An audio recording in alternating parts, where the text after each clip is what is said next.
Pag-usapan po natin ngayon itong mga bayarang DDS vlogger mo.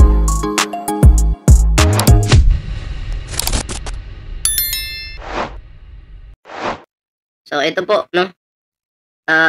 Talagang si Sandro ay, pumalag po. Ayan, pumalag po si Sandro Marcos. At yan po yung ating pag-uusapan ngayon. Okay? Oh. Ito hindi ko po ito inaasahan. Oo. Oh. Ngayon lang. Diba? Oh. Ngayon lang talaga natin nakita ang isang Sandro. Sandro Marcos na dire-diretsong binanatan ang sariling tita. Diba? Walang iba kundi si Amy Marcos.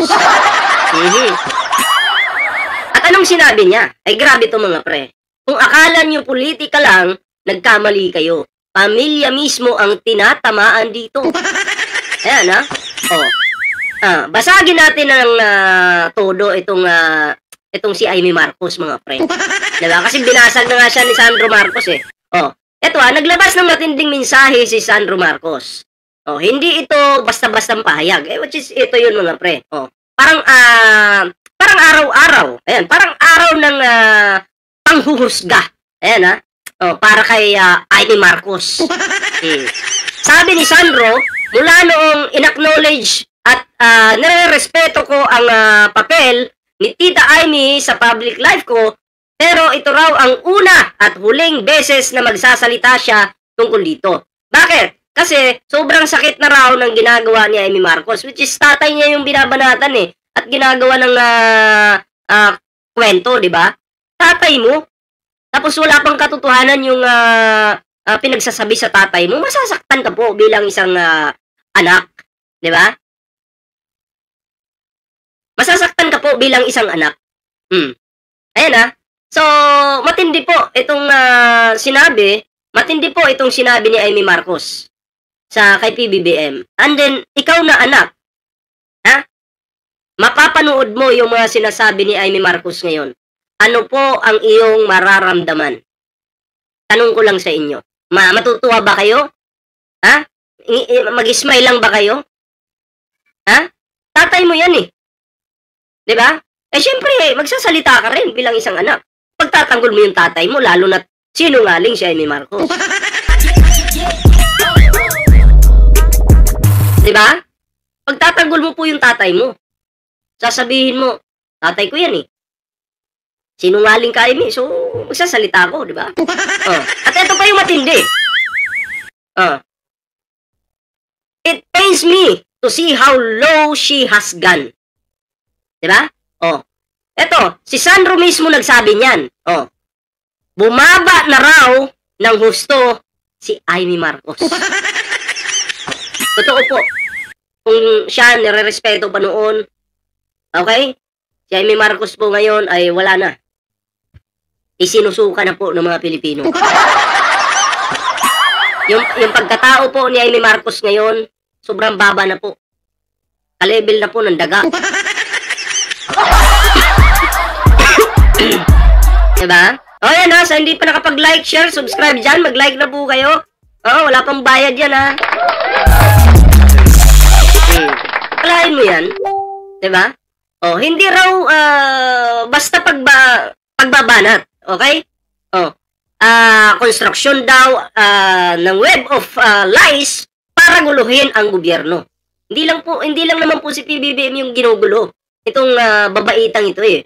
Which is pati po yung gobyerno, pamilya, ginugulo po nila. At ang taong bayan. Mind conditioning po yung ginagawa nila eh. Na papalabasin talaga nilang adik, bangag. Di ba? Yung si PBBM.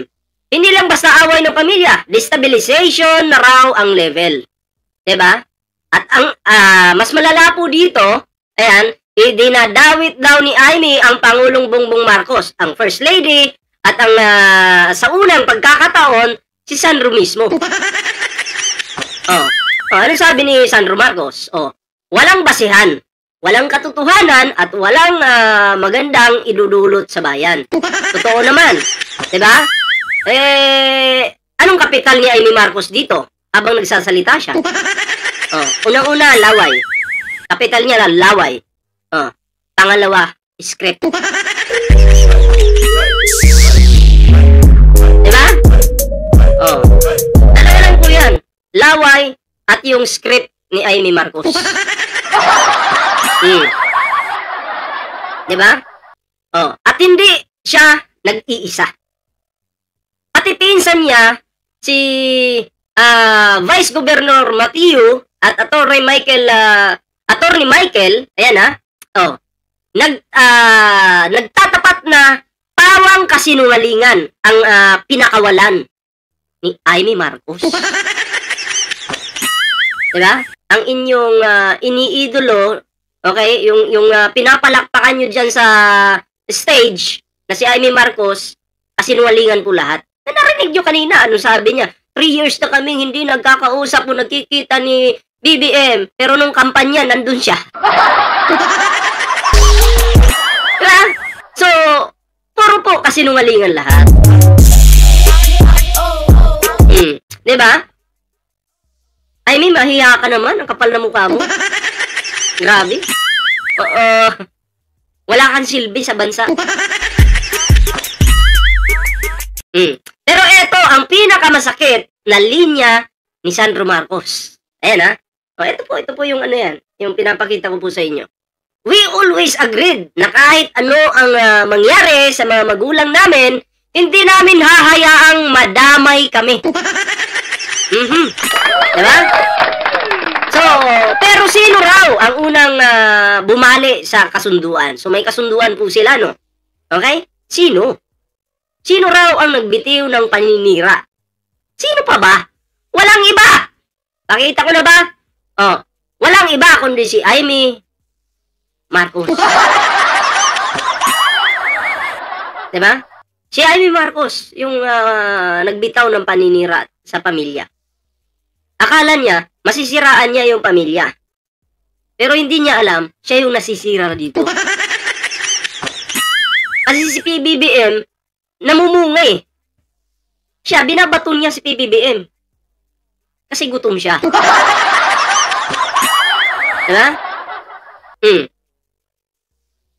Kaya raw sobrang lungkot ni Sandro kasi ang taong nagbibigay sa kanya ng unang hakbang sa politika ay siya rin ang nagtraidor sa pamilya. Imagine, i-encourage mo yung si Sandro Marcos na itakbo ka sa politics, ganyan. Yung pagdating ng panahon, siya din yung sisira sa pamilya. May tama talaga siya. At doon pumutok ang pinakamalakas. Now is the time to unite behind the truth, not to amplify narratives meant to topple the government. Panahon ngayon para magtulungan, hindi yung magpalaganap ng gulo. Diba? Kasi magulo na po yung Pilipinas. Ginugulo ng mga Duterte, nanggugulo pa si Amy, nalilito po yung taong bayan, which is yun yung gusto ng mga Duterte at ni Amy, na malito po tayo.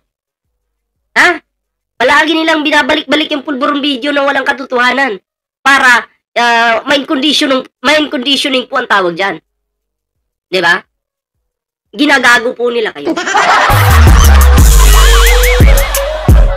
Kapag mismong pamangkin mo na ang nagsabi niyan, ibig sabihin, bigat na, masama na yung loob. Diba? Kaya ang tanong ko sa inyo, kung mismong pamilya ang nagsasabi na may pananabutahe, paano pa tayo?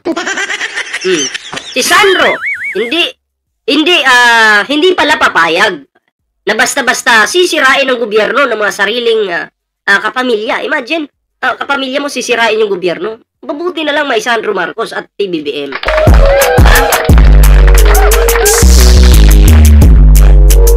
Ito at ngayon, malinaw ang mensahe niya. Sapat na ang gulo. Tama na ang drama. At higit sa lahat, tigilan ang panlilinlang. Diba? Siyempre, nahawa sa kasinungalingan ng ipinagtatanggol niya ng mga kaalyado niya na kalaban ng kapatid niya. Diba? Yun, sabi ko nga sa inyo, kung ikaw po ay sasama sa mga taong sinungaling, ikaw din ay magiging sinungaling ka rin. Ganun lang naman po kasimple yan. Sino bang sinamahan niya? Si Sara Duterte na ubod ng yabang, ubod ng sinungaling, grabe manira. O di ba ginagaya po ni Amy Marcos? Si Sara Duterte medyo lutang. Alam naman po natin yan, medyo hindi niya alam yung ginagawa na. Ngayon, namana din po ni Amy Marcos yun, naging lutang daw. Naging lutang po si Amy Marcos. Sabi niya, 3 years na kami hindi nagkikita ni PBBM, hindi nagkakausap. Pero nung nakaraang kampanya, nagkita sila, nagkausap pa. Diba? So, naman na po yung pagiging lutang, manamana po yan. Kaya kayo po, kung may hahanapin, may sasamahan po kayo, ay sumama na po kayo sa mga business-minded, sa mga matatalino, sa mga... kung sasama kayo sa mga vlogger, magiging vlogger din kayo. Kung sasama kayo kina Banat Bay, magiging sinungaling din kayo. Ganun lang naman yan. Diba?